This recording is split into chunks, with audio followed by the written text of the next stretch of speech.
So Vinfast is the Vietnamese brand that is coming to India with its range of electric vehicles. They will be built in India as well. This brand is predominantly in Vietnam and a few other countries where they're trying to make a foothold. They're trying to move in very super fast speed. We've never had a chance to experience Vinfast firsthand because it's a brand new company. But here in Jakarta for the Gaikindo Motor Show, we've got a chance to access some of their cars. And this is the VF e34. It's a 4.3 meter crossover SUV that is roughly the size, maybe a bit smaller in height than a Creta, but almost as big. As you can see from the front, it's a very typical design. All the Vinfast sort of have this design going for all their cars. The headlamps below and the DRLs at the front, almost running across the car. The hood has this nice hedge. When you come to the side, you can see how the proportions are good. It looks strong and has a nice road-hugging stance. This particular car comes with 18-inch tires and blacked out alloy wheels. It looks really nice from this angle. I would say in profile is where it really looks a bit more modern. Let's come to the rear. Rear again sort of carries the design theme from the front. Instead of the light bar running across, now you have the tail lamp kind of extends in the front. And this V is something that it has in most of its cars. That's a design theme they follow. Comes with powered tailgate in this variant. This variant is the top variant that is sold in Indonesia. And as you can see, this is a big boot. I think they've used space pretty well. At least we have to give it to them. If you're going out with a family of 4 and have luggage to carry, then it can pretty much do it quite well. There is also storage space, additional storage space under the parcel tray. It's first time in a Vinfast. So let us see. We have come to the Jakarta Motor Show. So we're getting an opportunity to drive the Vinfast VF e34. So let's find out how it is. Now, the VF e34, like I told you, is a crossover SUV. Importantly, this competes with the Wuling Cloud EV in Indonesia, which, by the way, is also the car that MG is supposedly planning to get to India. Now, this is not as spacious as the Cloud EV, but it's a reasonably big car, and sitting inside, there seems to be room for 5.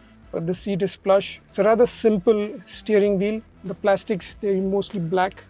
It's a sort of a dark theme. This car comes with a 41 kilowatt per hour battery.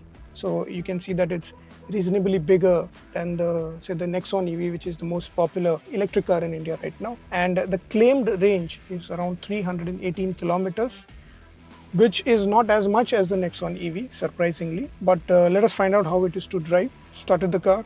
As you can see, nice big instrument cluster.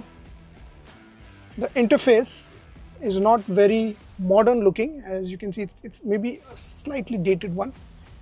Similar to the instrument cluster, but it's showing a lot of information. Currently it is on showing you can see the tire pressures, and I can change it to the speed. To change the drive, you have a dial on the center console, as you can see here. It's on P, you get reverse, neutral and drive. And there are 3 driving modes is what I've been told. So I will just use them. And you can see it changing here on the instrument cluster. This is now in sport mode. This is in the economy mode. And this is the city mode. The range shown right now is around 236 kilometers. Right.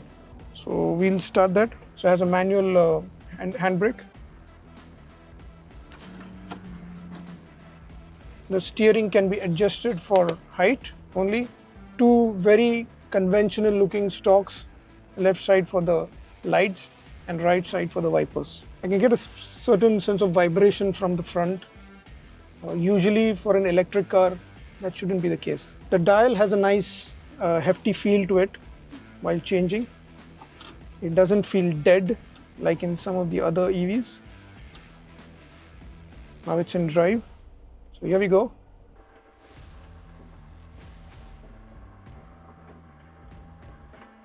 So this is a single electric motor. It's on the front axle. You can see the 360-degree camera gives you a view on where the car is positioned. The power steering assist is pretty neat because we are on a short test drive route and they've told us to drive. So as you can see, we are parked on the road and it has the driver assist system, like there's a blind spot sensor. The suspension is a bit on the softer side, which is great for bad roads and slow speeds. May not necessarily be the case if you're driving at high speeds or around corners. But this car would mainly be aimed at families or as daily commute cars. The AC seems reasonably powerful. So the pickup from the single motor, which sits on the front axle, seems pretty good. If you can really floor it, the car can build speed easily. So let us quickly look at what features are there in this car, which is made for the Indonesian market. You look at the AC vents, it's a very unconventional looking one. There is a very smallish glove box. The door lock-unlock function is only on the right side. They have not given it on the left side. It's a very straightforward and fairly simple switchboard for the mirrors as well as for the windows. If you come to the front, there is a small storage area here and there are two USB ports and two cup holders right here. There is a center armrest with some storage area. The rear view mirror has auto dimming function, which is a nice touch. So overall, to sum up the cabin of the VF e34, I think it could be a little better for Indian conditions, especially if it needs to operate in the 25 lakh category, and we've seen other cars in that segment which can offer a bit more premiumness. So the VF e34 should offer a bit more premiumness on the inside, be it in terms of the kind of plastics that is used. The fit and finish seems okay, but the kind of plastics used is sort of dumbs it down a little bit for me. It could have been definitely better. There seems to be enough storage space here. The glove box is a little tiny, but the door pockets are deep. And if you look at the central touchscreen also, of course you have the volume button here, but they also have a remote boot opening button here, as well as you can switch off the traction control if that is what you want to do. We would suggest that you keep it on for a car with so much torque. And the rear seat is really spacious. If you look at the floor, it's almost flat, so that's not a bad thing. I will quickly sit at the rear. So I'm sitting behind in the VF e34. Well, space is not a problem in a lot of these new cars that we've seen in Jakarta, and this Vinfast is also right up there. A lot of leg room, even though the seat position is at my height, which is around 5'8", and headroom again, as you can see, is not a problem. The seat is wide, so 3 abreast is not a problem. The floor is a bit higher though because of the battery pack under the floor, so not enough under thigh support. However, you can stretch your legs and that is a good thing. AC vents at the rear, no controls, but I have to tell you that Vinfast has done a good job with the AC of the car. At least cooling is not a problem, which we can see in a lot of other maybe Western or European manufacturers that we see. There is no armrest, but the seats split 60-40, and I can tell you that there's a lot of luggage space behind. So more or less getting the basics right, looking at going around with the family, well, you can probably go in fairly enough comfort. Now we just sampled the Vinfast, first of the Vinfast, and we can say that it is a package, but it needs a little bit of more work for the Indian market. I think a bit more finesse is what is needed. It has a number of features which are important for any country like India in the kind of segment that it will operate in. Price would be an interesting feature to see as to what price Vinfast can bring it to India.